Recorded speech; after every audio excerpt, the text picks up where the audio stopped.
Why don't you set up a Bitcoin fund, Stuart? Why don't you just? Why don't you? Well, that's why I've gone to this Lombard facility, because the UK is still so anti Bitcoin, because we're basically stripping the fiat system, or the Bank of England is becoming weaker and weaker when everyone's sort of ploughing all their capital into a parallel universe, which is the future. So yeah, it's difficult in the UK. It is difficult, and you can only put $2,500 a week into Bitcoin. They put restrictions on it, which is mad. So yeah, watch Nigel Farage as well. That will be all over the news over the next few days. I'm pretty certain he'll be using that to. I was actually reading a book. Sorry, Stuart, I know you got to go, but it's quickly. It was about the biggest sting operation, and it was to do with the encrypted mobile phones and how they used them. And the FBI set up their own one called Anom, and basically busted criminals across the world because they all using it as like this secure encrypted phone app. And one of the other, and they used to deal criminals in a lot in Bitcoin. And because it was decentralized, and so they couldn't trace it. But the problem is, what this book was saying is the FBI was able to trace it because Totally transparent.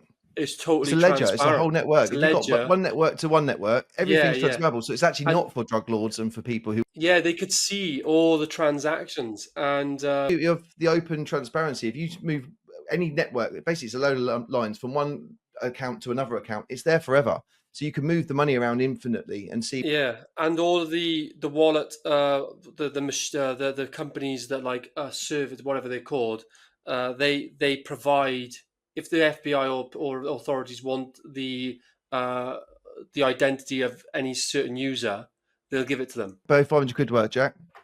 Swissborg, set up Swissborg. You have to go for a load of questions saying, do you realise you could lose everything? They scare the hell out of you. You fill out about 7 or 8 different questions. Well, no, but you're going to go from 500 quid to 300 quid to 1,500. That's what's going to happen. You lose everything.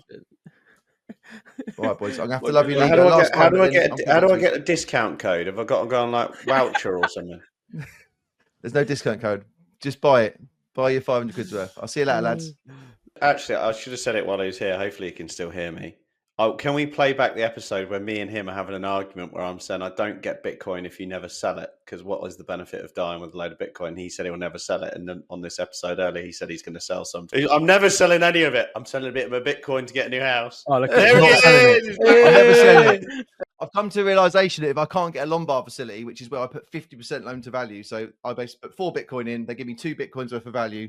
And if it drops a little bit, I put a bit more in. Never sell your Bitcoin. He was about to leave the front door there, and he heard that. He must have heard that in the ether. I'm coming back for that. You know, in the Wolf of Wall Street, where he goes, "I'm not fucking leaving." Like commandeer Stuart as obviously Jordan Belfort, but he's saying, "I'm not fucking selling." Yeah. Oh, fucking hell. Oh, I love Stuart. But I just want to add one more thing there as well. So what JD Vance was saying, because a lot of the speculation out there from the financiers is that if you're backing Bitcoin, aren't you like going against the dollar? And JD kind of covers that off in saying that if anything, holding a Bitcoin reserve in America just strengthens the dollar exponentially, and then they'll create have the tethered stable coins that will be pegged to the dollar. And then these stable coins are much more accessible globally. Think of developing nations who want exposure to things like the dollar compared to their native currencies. They can then much more easily buy into the stronger economies of the world and the Western world. So this is kind of a big leveler in terms of the banking system and the financial system around the world. So it'll be interesting to see what the fallout is here from that conviction coming from the vice president. But just wanted to make sure I covered that off. If you're in the UK and interested in property and business, make sure you subscribe to the Ground Up podcast.